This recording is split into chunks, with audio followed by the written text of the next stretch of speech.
Coucou tout le monde! Welcome back to Unintentionally Frenchified. We have some exciting news over here. Macron has recently announced that normally the borders will be opening up to international travelers who have a sanitary pass. We have no idea what that means exactly, but most people are assuming that that means having a vaccination and also perhaps having a negative COVID test in the last 72 hours. But in any case, normally starting from June 9th, international travelers can come to France. Now, all of this depends on the COVID numbers continuing to progress in the right direction in France, but my fingers and my toes are crossed. My mom has a ticket to come on June 11th if things are going okay, and I haven't seen her in a year and a half, so I am very excited. So today's video, in honor of this news, is going to be focused on travel tips for people coming to France. If you want a more general video just about things to know when traveling in France, you can check out the video that I've done here, or you can check out a bunch of videos from other people that I put in the description below, because this is definitely going to be traveling in France COVID edition. All right, if you have not hit the subscribe button, you know what to do.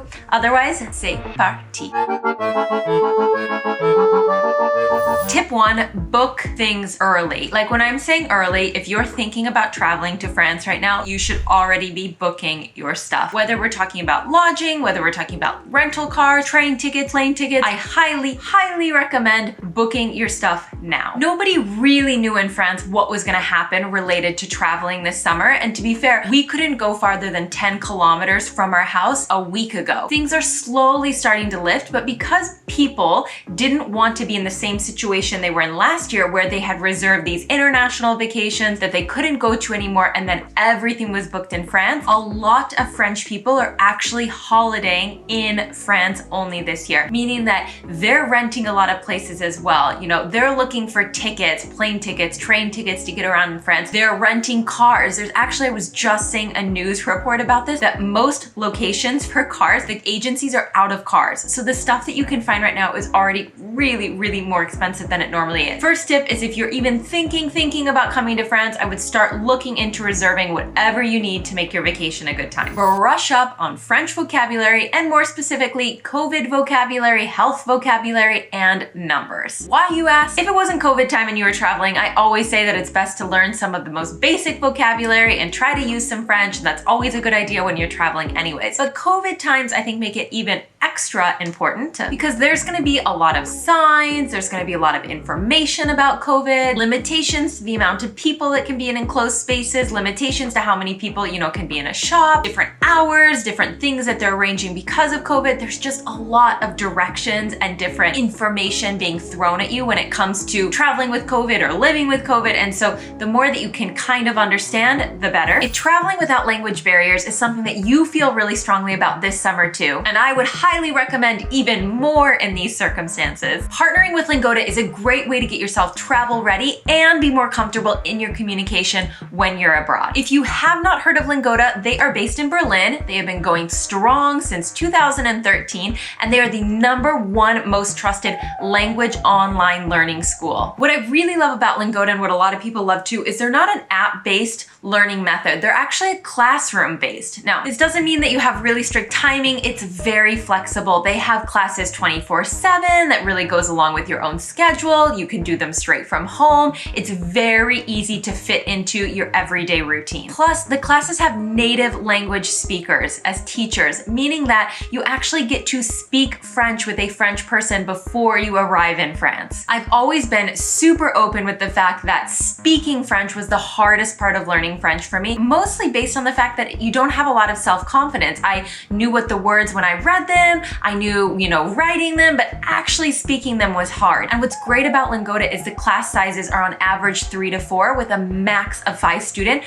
plus your native speaking language teacher, meaning that you interact. You get a lot of opportunities to actually speak during these classes, which really speeds up the process and helps with your confidence. So to wrap this up, what's really cool is that Lingoda is having their biggest sale yet right now. You can sign up for a 7-day free trial, so you get up to 3 classes that you can test out for free during your first week. And as long as you use the code GET30 when you sign up for your free trial, you get 30% off of your first month following. And because it's following a free trial, there is really nothing stopping you from checking it out. If you are still hesitating, check out their Instagram stories. Lingoda has a great highlight that explains all of the different success stories coming from their students so you can get some feedback from other students too. And I put everything in the description box, so please go check it out. If you're looking to travel comfortably in France with a basic vocabulary, this would definitely be the thing to do for you. Tip 3, wear your mask. Depending on where you come from, you might have more lenient rules about wearing your mask, or you might be surrounded by a population of people where they don't necessarily wear it even if they're supposed to. In France, everywhere, nationwide, you have to wear a mask in indoor public places. So on public transportation as well, if you go inside of a grocery store, if you go inside of a public space, if you're in a cinema, if you're in a museum, all of those places are public enclosed places and you need to have a mask on. Depending on where you are in France, when you're outside, you also need a mask on. So Paris is a great example. Everywhere in Paris, when I leave my house, I have to have a mask on, even if I'm outside or inside. So when I leave my house to go to work, where I also need a mask on, the only time I ever take my mask off in the entire day is when I'm eating. Otherwise, I have a mask on 100% of the time. If you're in doubt, just put a mask on right when you step out of your door. The fee for not wearing it is 135 euros, and it gets steeper if they catch you more than once. And I would say as well that France is a population of people that care about wearing your mask. I wouldn't say that everybody agrees with it in France, but I would say that most people are following the rule and are quite frustrated when you don't follow the rule as well. So if in doubt, stick the mask on. And I would also suggest favoring the more surgical mask, if you can, over like a cloth mask like this one that I made, because technically on things like airplanes, you have to be wearing a surgical mask. So it's just easier not to get confused. So if you can, just go with the blue ones. And you can find them in pharmacies in France. So if you run out or you need extras, just hit your closest pharmacy. Tip 4, gel up those hands. Every time you walk into an enclosed space, as I said, you wear your mask, but most of the time there's also little dispensers of antibacterial gel that they often expect you to put on your hands. In some places it's not mandatory, but for the most part it is. And something that I thought was a bit of a culture shock when I got to France is that often security guards in places like grocery stores, when you're going shopping, if you're in boutiques, especially like big chain boutiques, they have security guards standing at the door, like very obvious. They're not hidden, they're there. They're dressed in all black, and usually they're quite strong gentlemen. If you're doing something wrong, they're there to take care of it. And so they will ask you if you're not gelling up your hands. They'll tell you to come back and do it if it's mandatory. So you can't really get away from it. So what I would suggest bringing, especially if you've got sensitive skin, is some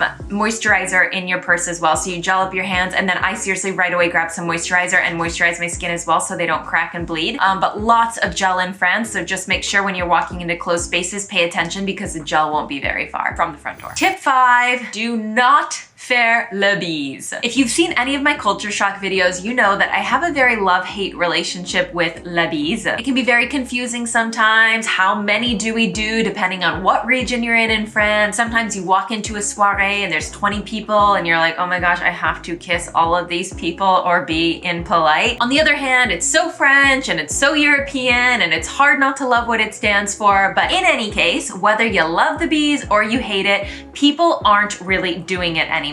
Which I guess makes sense. No one's really kissing anybody that's not a partner, because at this point, you know, you don't want to pass any germs along. At least I know in my experience that I don't see anyone faire le bise anymore. I don't see any friends doing it, and I don't even do it with like my family, like my husband's family. We don't do it, and he doesn't do it with his parents. Like nobody is doing it. So I would tend to say that if you're not sure what to do, I would not do it. I don't know how other families are doing things, etc. I would say that the bise is pretty off limits, or at least it's not a given. Maybe just kind of feel out the situation and wait and see what the other people do when you see them. But I would say France as a whole isn't yet back into the let's kiss and get really close to anyone's faces. Tip 6, curfew. I feel like I'm back in high school living with my parents. Depending on when you visit France, and depending of course on what happens with the numbers, you could still be in France when there is a curfew. So Right now there's a curfew at 7 p.m. In the next couple of weeks, it's gonna push to 9 p.m. and then it's gonna push to 11 p.m. And then eventually in June, we don't have a curfew anymore. But you're never really sure. It depends on when you visit. When France is supposed to open up for tourists, there will still be an 11 p.m. curfew, meaning that from 11 p.m. to 6 a.m., you cannot leave your house. And like masks, there's like a €135 fee if you get caught outside during curfew, and that obviously goes up if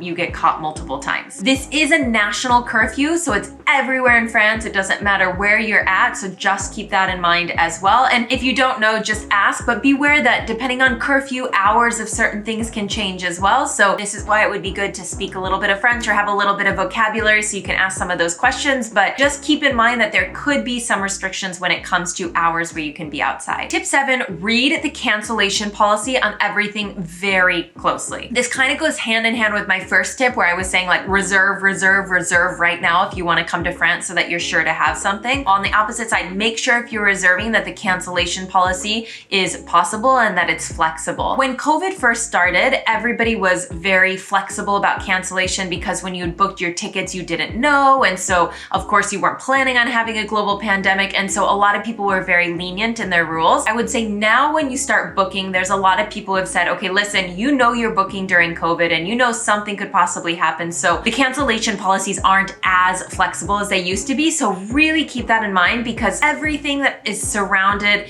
the borders opening, curfew going away, shops opening, restaurants, all of that is dependent on the fact that our numbers continue to progress in France in the positive direction. And you don't really know if that's going to be happening. So reserve as soon as you can and make sure you got some flexible cancellations. Tip 8 is if you're hesitating, go for the beach or the nature trip over the city trip. I would highly recommend doing more of a beach or more of a nature trip. Even if I'm a huge fan of visiting and discovering a city, we don't know what's gonna happen with COVID. We don't know what the numbers are gonna look like. And if they're not going in the direction that we want, the government has way more of a chance of closing down things that you would do in a city, like visit museums or visit cultural sites or movie theaters or restaurants or, the big things that you would do in a city. There's way more of a chance that those are going to get closed down over hanging out on the beach, hiking in the mountains, being in areas where you've got lots of space. There's less of a chance that those things are going to be restricted. The French love their vacation, right? We know that it's sacred to them. We love them for this. Having their month off in July and their month off in August is really important to the French, and it's also really important to the economy in France. And so the government is going to try to do its best to let people enjoy more of like the holiday type things of being on the beach or being in the mountains. And most French people aren't really in the cities. So just keep that in mind. You never know if COVID can derail your plans. And I think if you do more of a beach nature vacation, you have way more of a chance of that sticking with it and being able to have the vacation you thought you could. All right, that is a wrap for today. Let me know in the comments below if you've got any extra tips for people traveling to France during this COVID time, or if you've got any questions for me, I will happily answer them